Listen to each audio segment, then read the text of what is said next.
छात्र अमफाव जाउदे हाइदो अई खंगजे ओजा ngतनिना ओजादा लाइक तक पाइसे छात्र हाइना कौजादे हाइ अदुना मियोबिगी असोइबा हाइबसी पोकपगा दुम सोइबा सिद्रिबाव दुम सोइदना चलबा सोइरिबा पोतो लाले हाइना हाइद्रिङैगी असोइबदो कोकते हाइ अदुना अई म्यामदि सोइनि सोइदना बट अई लानख्रे हाइरपा मिकुपतुदा असोइबदो कोइ हाइ अदुना अइना ngasi तागलकदबा सिदा असोइबा जाउरक्लसु ओजा ngतिनने ओजा सिंगना नाकपीगनि हाइना खल्लिको अहानबदा अइखोइना लारिकसे तमद्रिङै इद्रिङै ममांदा अइखोइना खंजनगदबदि मैतै मयेक हाइबसे करिगिदमक्ता तम्मिनो अइखोइना हाइना हंगकपा तारगदि अतेनबा पाउखुमदा अइखोइना करि हाइ हाइगनि अइखोइगी सक्तम से कन्नबगिदमक्ता मैतै मयेकसे तम्मनिया अइखोइना मयेगसे इपा मयेक हाइना खंगिको लोल सिना इमा लोल हाइ इमा इपा अनिमक्से सुना लैपाक अमा पानना लेरक्पा मालेम सिगी ममांगदा अइखोइगिसु कांगलोन सुना लेरक्पा फुरुप अमनिको ngminge meitei londa haijage jati amani haiji ilai lai khangmani adu furup amani haini aduga english ta international gi marakta manungda international haire koina international se khoi gi londa kari haina haini international national se khoi khange international haik ta adi ai dum haidak lage furup lakki haibani furup lakki haibasina international haiba meaning duni hariba furup lakki manung sida chahi chauhung jangkhai hena mutluraba ut on khaba adugum laba akhoi gi saktam puyama ya madudagi ut adubu khomgat laga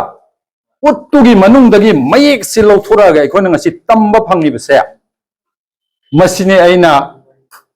akhoi mayamda mayek tamba sidi lai lai nong magi nini humni manung da mayek se tamba jai mayek se tamba matam sida akhoi na tammi ba mayek se kari no haibdu khangbatai akhoi gi hakchang sida leiba parts khuding mak sine ba tammi si hakchang siga loina da nata leiraba parts sing se koi khangdri ne masina akhoi gi meitei mayek haibdo oiribani haibdo akhoi khangna akhoi kok se kok kari gi koino kok mit kamai kaurino na mit pana chil til khau loina body gi parts na natra masi wakok lon thilel salai amai lol puya pokok haibdu da maichau haina khangna ba lai gi masak waraba ipu maichau khongnang thabai puna ningthau gi mamangda laipak praja mayamak pumnamak khonggalaga praja su phammaga ningthau su phammaga hariba ipu maichau khongnang thaba ipu sina wari liraga chakpalam macha hariba ipu khongnang thabagi mathangda leiba adugumba maichau sina kalam se tha khibane maduda akhoi mayam gi mioi punamakna maitei samaj ki mi punamakna phamna akhoi janare pu mayamna ipu iben ipa ima mayamna janare haibadagi pu punamakna pullaga janare puya haina haikhibani puya sigi meaning siwa aduna hairiba puya sida mayak tara ni pantana hanba i mayak tara ni pansina iba puya si ai file lo poroktre wakok lon thile salai mai lol puya pukok haiba puya sida hairiba kok samlai mit pana chil khau ngau tho wai jang hukuni phamatia kok chamrai ba jil dil haiba mayak se iraga lei hairiba mayak khuding mak se khoina kramaina laina khangadagi haibagi paradu su oja singnai khoida taglak palai haiba paradu one day orientation program haibasida ikhoina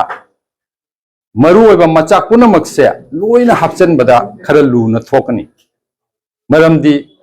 haglaba puyagi wari likhun sida ikhoina kok haina iriba haiba kok sitangi nei nambada tha mani ne soi kaw niya ayukta ina dum li chatpa nungthin jorokda hangma matamda dui kok to kaw niya ba maramdi chahi chahum jang khai chamri mutlurabani na aikhoida kari lae Banglagi ko khogo ghongo sina ilai laina iba matam na mit usela iyaba mit pangthoga mit mari pala irasu masi jang na chalwa yadab ne hoji haina bisidi arang na hantama hairi ko 1978 sida jummai thadana dukan mai thadana mayam lanta la matung da 79 sida ikhoi se government na khangak panyaba 79 se ne khoi na tamba ho reise manipur dagi tamba ho reise 79 se ni adugi mamangdana mayek se government gi mafam da mayama taksan na leikre adubu taksan batani mayek se gi manung da ikhoi gi furup se gi manung da mi phattaba kangbu khara su adum leitaba nate ko mi phattaba sing sina hairiba mayek se natta bida topa mayek amagong puthortana case ke ama tawkhre ai oda da 1979 dai rakoi gi nati mayek tamba manipur 79 sida akoi gi kanglei khon haina iba journal duda 1979 sida tamba hauro haina order pire I hai na asam na 1979 da imaro na hawa hauro haina ya pire na ai go yaran je maitai loan ni na duna ani je gara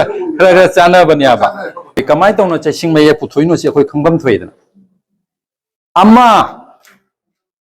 imagi pibuk nungda thani ipagi pibuk nungda leiroba matungda ipagi pibuk nungda leiroba matungda imagi pibuk nungda palem imagi pibuk nungda ipagi thawai miren sina mi ama semnabgidamakta ikai hangoidana hairaga phamdinaraba matung tha amada ꯑꯩꯈꯣꯏꯒꯤ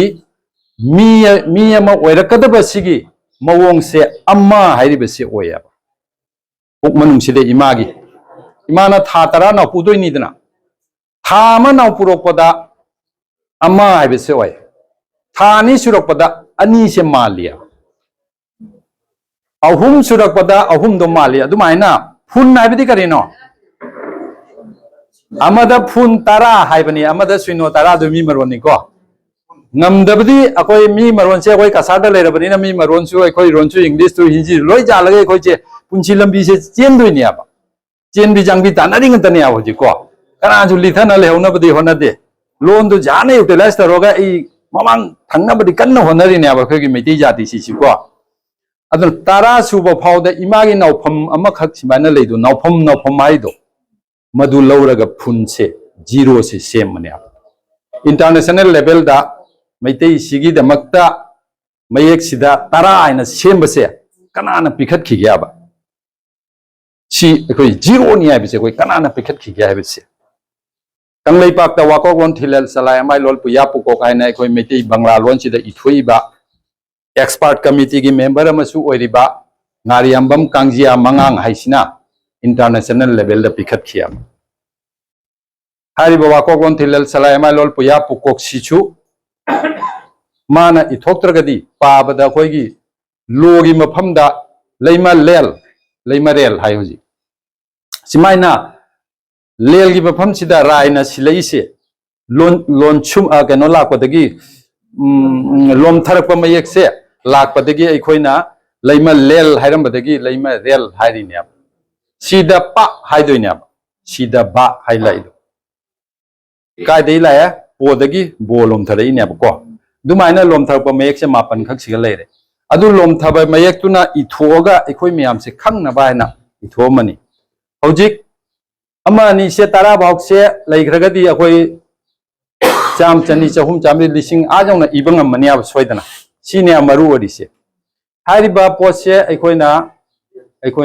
da takpirapa matamda imagi pibung nungda ekhoi miyoi bana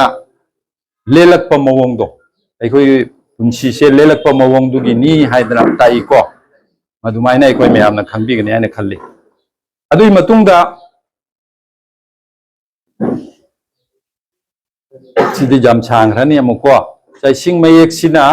ama aina ekhone I matamda mit sida atap napaniaba ama aina meyama atap se napajade ma saigi mit ki saunam amma aida mit aigi magi sound da jawba mit tuna control dum oikiba नतरदि अमा हाइन पादोइने sound से अदो hogging सिगी सेसु इरेइब सिदा असम हाइन इरेइसे से असम से actually केनो ददी Manipur university दा कोई ओजासिंगना ताकपा चटपा मतमददी आतप से जावदेबा आतप से जावदना आसी मतो मसा मतोम तगी खोंथोक लैजरेदना सम सिदा आतप से नपगा असम दुम ओयाबा अइना अहानबा इबा मतमदा आई चुम्मे आई इमी आइसु ए दा ए इंग्लिश दा इबा मतमदा ए जावेना आतप से नप्पु बनियाबा अदुबु ओजाना हायरे दु नप्पोइदबनि हायना दु नप्पोइदबनि हायबदगी आई हुजिक नप्तदना दुम ई दिरे नोय नोमा कैलेंडर पर को मतमदा सोय हायगिबनि आसाम से एनो सिगे अतिया सिगे मथक्ता नपिबा आतप से मसी जावदि जावना दुम चलमबनि दु जावरुरन वायना मरमदि अखोइना हयेंग अखोइना तम्मिबा से मतुंग दा अंगांग सिंगदा ताक्तोइनिदा चारोल छुलोल ताखि मतमचिदा लालहौरगदि लाना ताक्सनग्रगदि मोदी ओजान ताक्लै मे चखि दुरमिया कना मी तरा खंगना हायसु जारोय जावबनि दुसु मणिपुर यूनिवर्सिटी दा मैते मेकी यामना कॉन्फ्लिक्ट लाबा खंगक्त्रबा मतमदा होजिक मी अहुम खक चलियाबा मिलाल लगी नतेको मिलाल ना कांटेक्ट तौरागा हाइरिबा सिदा अखोगी ओजासी जाव याबा प्रोफेसर एनजी कांजियासी मागा लोइना लोया लाख पाइन अम खगा जाव आई कांटेक्ट तौसिना लोया लाख पदुगा तौरे ओजासे खितंग हाई लेवल ला लैखिबनिना महलितना मागा आई कांटेक्ट तौबा फंगद्रे अदुना होजिकी जागा लोइना मनाय मा चलिबसिदा आई कांटेक्ट तौरगा अना हजिक ताक्तोरीबसे ताकपदी नते तानगदबनी अदुबु नंगना एंगोंदा जारिब मखै अना फोन तौरपा नंग एंगोंदा पिरकपा मरमदि लाइक तो लेत्रबनीना लाइक तो द मरु ओइबा लाइक तो लेत्रबनीना हजिक लोइना सेम साना फोंगकपा ngतनीना यामना अवाबा फिबेमने हजिक अखोइन तौदोइसि लोल सिसु चुमना ngang ngamद्रि मयेक सिदि तोखरो लोल सिदा अखोइना जालिबा अतोबा जाति खुदिमना मैतै लोन जा मजान ngang मैतै दननि मी मयामि लोन जाला ngang याव जो हिंदी चलो जान चलो खंदे इंग्लिश चलो जान चलो खंदे मसी अखोइ नता मीगी मरोलो जानसन बंगांगना बा चटनाहन बाइबसे चाखोलैनी सुना ngang अखोइ लोन दो मुथागी दोइनी मुथागी बाइसे कइनो सिगी दोइनी लोन सिग्रदि कइदौरे मयेक तुदि ऑटोमेटिक सिंग्रनि लोल लो लैत्रमिना अखोइगी फुरुप सिमा मांगकनी अखोइगी फुरुप से हजिक इंटरनेशनल लेवल दा मुली तौना nganba haidol दुमाइन तौ लेने फजना nganthokna leitria masak khangdria मुली तौना लेने असिगुम्बा मयाम से मणिपुरी साहित्य परिषद की सेंट्रल कमिटी दगी थवाई जावबगा लोइनाना खुंगंग दा लेरिबा सीएसओ मयाम मसु थवाई जावबगा लोइनाना होनरकपा सिना अखोइना खनबा जाय मदुदी होनरिबा मखै होनमन अदु खक मांगदे मरम अदुना अखोइना मयेक असे नोंमोगी सोइ चाखलानी हाइबसे आई पुनिंग दा थाजब फंगी हजि मखा थाना चैसिंग मयेक सिन नैनारसी खंबा हाइबसे अखोइ थवाई मंगा सिगी थवाईनी अखोइना मी हाइदरने इमेज से अखोइगी तरुक सुबा मी दो नतेबा अखोइना खंगिसे थवाई मंगा हाइबनी को थवाई अमदंग हाइदबनी मेटल मंगा से थवाई ओइबने थवाई मंगा सिगी मनुंग सिदा अखोइ मयाम पुनोंगना इलाइ लाइना खंबा ngतनी मई सिंग नुंसित लैपाक अत मंगा से सिगी मेटल सिना लोय सेम ngतनी अब मीसु सेमी लाइसु सेमी पुनमक सेम हारिबो मेटल मंगा सिमुक अखोइ मियोइबदा सेमी मियोइबसे अमकमुक सेमगा दुम लैरगा जादे मागी मु थवाई हापम चंगे सिगी थवाई से कदाइबु गौरे आई खंगिदो आई हयेंग चही कुंथ्रा सुरगा आईगी इचासिना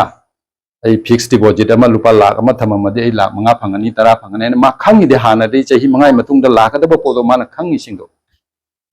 खंद्रगदि के दौरे अंगाव बायदो कवया अंगाव बायबदो ओइखरदि पुंसी तेलनी माना चानिंग चाखरनी थकिंग थखरनी लुखा चकुम चाखरनी लोय पुनो खंग्रे मा खंगोय माना कनी हाबिसे खंगदबनी माय पुंसी से तेनखरनी आप thawai manga sina aikoina utilize to matamda mai ising nungsit leipak atia manga se ima ipana sungtam tambida ba loan sa nga na ba khang ba loan ne ba aikoina mai se kadai ba kowe hai bani hai se khoi chanari hai se inung lon khunung lon leinung lon khamnung lon nai na lon mari khak lei khamnung lon ai di asibagi mai geida ngangna gadaba lon do khamnung lon ko re ko inung lon hai ba china lai oi ba khunung lon ai china khoi du ngangna ri si khamnung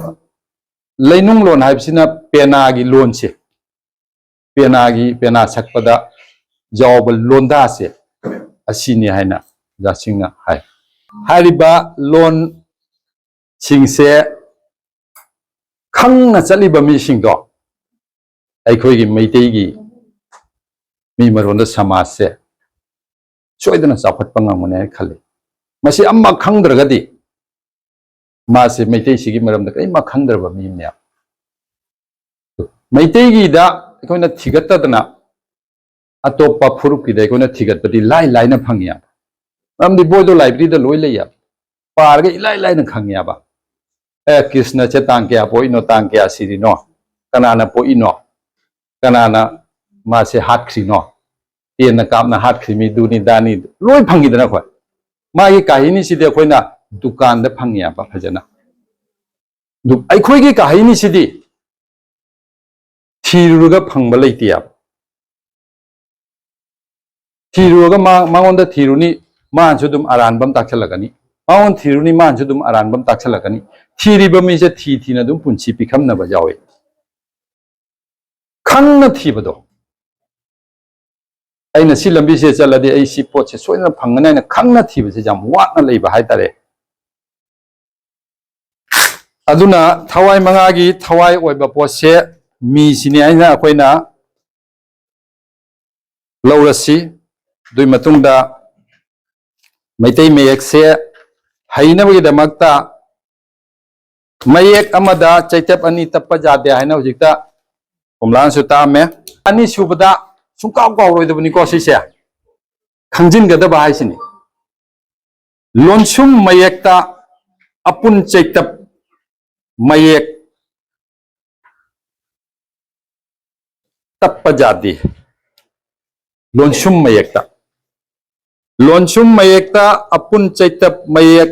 sijenaba jade lali simasu follow to biro isin biro su jai number 3 ahum subada kholhai gi matung inna mathau taba mayekta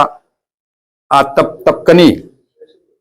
asai kholhai gi matung inna ina amma sida amma dum akatapa banglada akatapa do banglada di akatap ta jaro omo haigra ne aba akoi gi dimai ngai gi mit ki chap chaba full form do lejabani na amma haibada soida baiwa ne aba mari subada mitai mayek ki maru oiba khonthok adu tanaba iba aduna achummani maitai irol asigi khonthok ado tanaba iba aduna mayek asigi spelling do achummani aba manga subada mathau tarabadi lonsum mayek sing asi thangna na iba amadi siena bajai lonsum mayek cha thangna na siena ba taruk subada kholhai gi matung inna mayek ani dagi henna apun khudam siena bajai kholhai gi matung inna apun khudam aidi makhada tanam chingdo ngasai khudam piramani na ko asa adu chingba jai si chingak toy se screwdriver aina ibadu de chingak toy ni ko tare subada na ko khudam cha nam tang sia na khangjalaga ni la toy se ko wahai khonthoki matung inna mapung mayek na lonsum oina sijinaba su jai mapung mayek sina lonsum oyak toy ni ko matang amamda Wahai wata ngangak pai samadruni dana. Ya malakhinya ba wahai wangang me ama. Adugumba wahai wata me am du mapung mayang se lonchum me ko ina siya nar ko sujaya. Aduga English ki es na hoba wahai sing. English ki es na hoba wahai sing. Mitay mayekta ithokpada ek na hauduna iroidabani. English ki es na hoba any word. Any word. Aduda aikhoina rasayina horaga isina horaga iroidabani haibani. Sigi khangjin bada kanaraba khudam nipan se aikhoi masimaga padringida idringida tamdringida khangjin na leiba phaiko hariba haglaba ipu maichau khongnang thaba ipuna aikhoi gi damaktani aina thamlamlaba mayek ase tanamina ba haiba tare ko takpadi tigi palaiti tak pai bese yamnu luba wahemani tanamina ba matam masida asoy angam jaudna tamjaba khangjaba ngamnabagi damakta aikhoigi maitegi irolda lai amakhak sonbagi yamna mathau tai haina khale lai sidi karisu nati ngangi ba wai singje lai sina khalanga ngangmani hariba lai sida tongba lai se mahi lai rembi kawe aduna ai dumatang solaga borta ijage aina soli bese mayamna sonbiraga di atai su phai ai amtang sonjage ko mayam su dum sonbiradi phai adu chinda jada kwa chap chap saiba kotpa yani leibudo madutadi maduna sonbirakanu maduna tabajam fresh oina chin leibuduna sonbiroko leitonda leibi ek leima layaida leibi lai khorembi layengda leibi lainau tabi ima ahungi mamingdi nung taleng bi kauna nachagi leitonda layaida layengda kena haibiyo tena haibiyo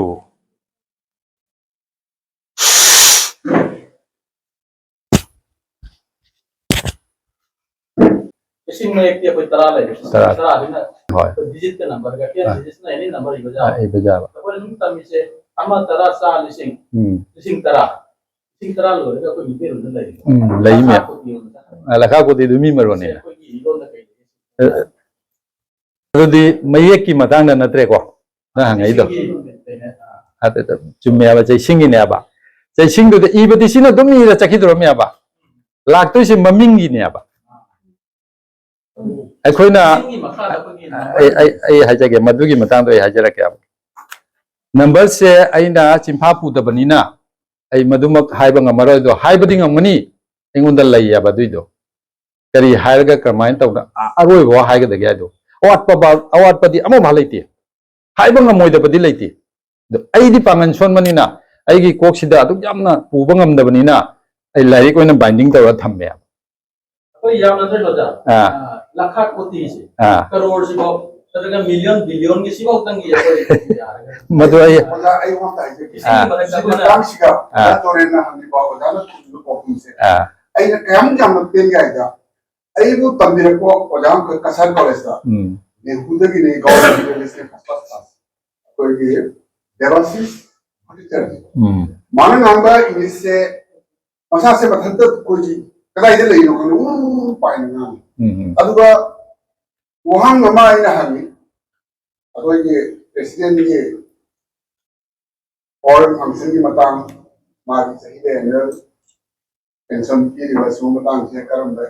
यार डर करम है एक दस साल पास तो भी ना हाइम तो नहीं का मागी हैक हंग बता एनी क्वेश्चन है मतंग हंगिंग का कोई टॉपिक सिका मरी ले हंग सिका इन हंगू तम सिका माना इगोंदा हाइरम है आई हियंग हाइके आई जी हुजी आई नमोदा हाइबना मरो ai hayeng hai ga na no so hayeng moja wa ko Karigumba posakra anang sindal lana takan. Takoja. Jadi king can do no wrong. Ayo nasi lana takan. Anang mayam se koi yang lana sih lana sakit tu juga. Koi udah tu rena hindiri ba. Yap cuma waham. Jadi wajana kumbiri se. Asyik meraknya ini hajari se. Ini jamnai penjai. Ado wajadore na khangning ise. Ai ngon binding tau na dilai aba. Ado ai computer si da dilai tre aba. Ai kok si ga dilai tre aba. Ado binding da dilai ko mi se kok ta loi hajan ngam dra su. Ai i tham ba do khangjan na pa ni i ri mi dra. Dumai na lai. Ado beru na ba nga si hayeng hangchit masien bauti hai re. Ni ma kha da ko mu hai ba ngam ba. Rang wang ngam tanggal ni tu. Ra da ai sim tang clear to ge. Nasi hayeng hangchit masien maro makap masit ai dri khangina. Nasi hayeng hangchit masien maro makap masit ai na. Ado me am khangya ba ko. Ang dio da. Mayam khang de. Na sai ojana hangba question du gi ne. Maru ai na mai machet am ngatang nasi hayeng hangchit masien phau ke khoi phaja hai ba ne ba. Asnan pisa do masien pirake yaw su choi da na bai na do. Ado masien si makha je khoi khang khang na da ba ne ba. Ado ngasi hayeng hangchit masien marau makap masit hai bani sima marau makap masit masit hai badi khoi thangja sinya ma ko majing ning thawale ba jume so je ga thangja si ba mi dana masit hai basi ngum khaitang sangak ai sandura ke ko masit masit se kai gi na idea khoina lau khoiraga lau puna ma che ubangam dadana lau khara dum le hodra do Masjid tare hai bani aba hai drane malem se lining thau sana mahi na sema pa matam da leithin gai oina ibdo pakhang mana thingai na lakpa thingai na lakpa sida sema ngamdre hai badagi mama mapa da lemiren si da bida kapna hairak padagi lemiren si da bina nong thang leima olaga nupi sina ibdo pakhang ba se ngawhal laga pu khraga semba loi bani aba malam se asigi semba loi ba sida khara da muk le hori ba chung loi wai ja dra ba yawa ju khara le ho ba jenga ko matam da final adu masjid se duai gi lak pan tung tang seng do ge mathang gi da hai biro Da ke no. Pun mayak siapa ni? Tak nama mayak kan sini. Ini siapa ni? Ini se Benjon Borno air apa macam tu? Benjon ni apa? Vigyan air apa macam tu? Vigyan ni apa? Asyik main je. Vigyan ke Benjon ke. Nah, Sangya air apa macam tu? Mana ini? Kali hari Vigyan je kali hari ini. Benjon Borno air tu kali hari mana? Benjon tu di lai dah. Benjon ka di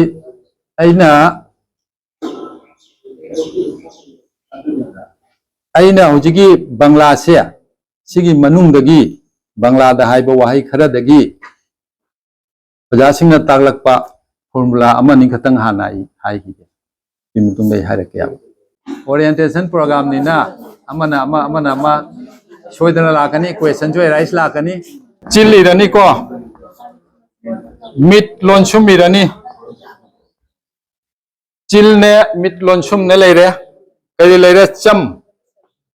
prai lak toi ni pra sida khoi apun khudam je pirani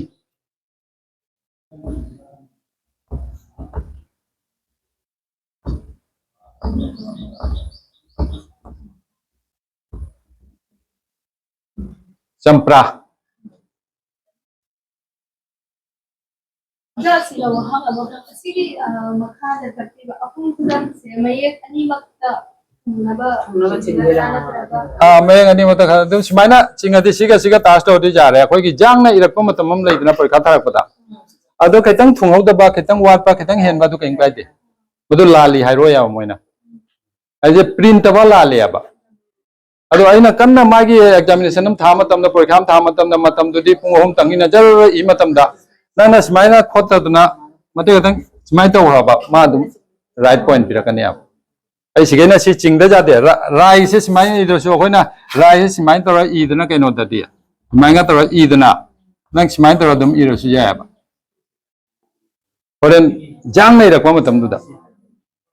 ado tab nei rang matam da de hoi dum simai na taw na phajan taw ira ga dum bai iwa ba habit to hen badi phai ya ba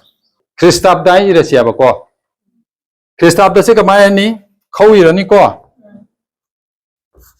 rai rani punjalani Chris ani je punjalani shamla ani tap tilda atapirani stop ti lei re ba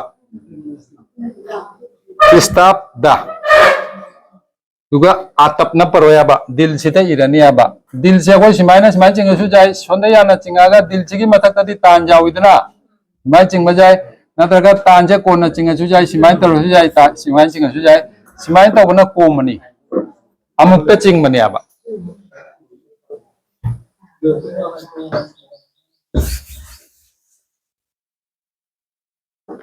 Kristabda lere ko apun ba ngai haira kya bai illustrating aine idar ya khoi kariana irani khoi e ga lai ga irani illus kari la sam la illustrate tre sia silani illustrate ngolon sum last la ni illustrating illustrative sina illustrating ni na illustrative aina mu irasi kai la ni an bada ila ni ko se ira ke masi chandre kai la ni lai la ni ko lai se lonchum hoigadra natraga lai mapung hoigadra lonchum ai se mogalani lonchum jagadai bu kowi mayek amagi sound khaibok lakpa sound khaibok ma leitaba madu khoi lonchum mara khangi ko aduna el se lai se khoina si jona chingadi lai leire mapung pham mapung me to khoina mu swai sibak chingadi lonchum lai do la ni ko lai lonchum do illustrate if tipe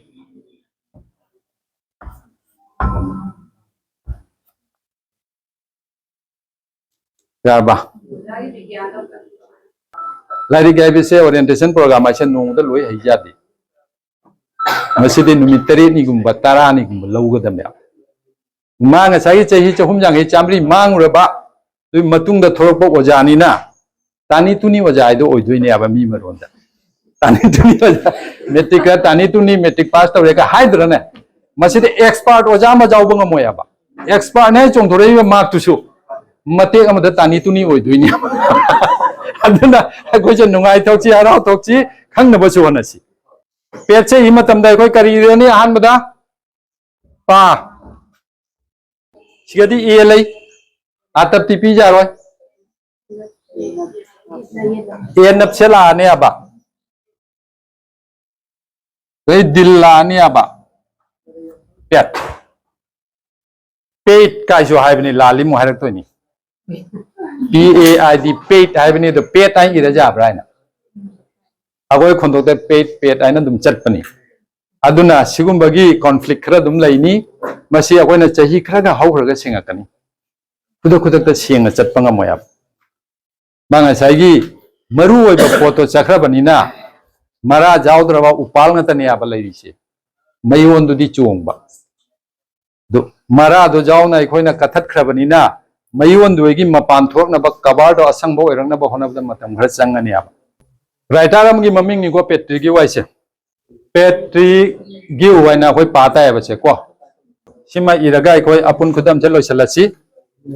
kari ani amada pet sai pet sela ni ko siga sela ani aba petri griu hai do nya griu siga si apun khudam la ka ne aba nasai akhoi ani punchan manga tani ko tawrei se makha da ahum punchan badum tanga tawre se aba ahum mafam da idoi se punchan doi de si ni ko skriu siga lak to ni english da translate to pom tam da siga translate to tam da chum doi ne aba skriu dry har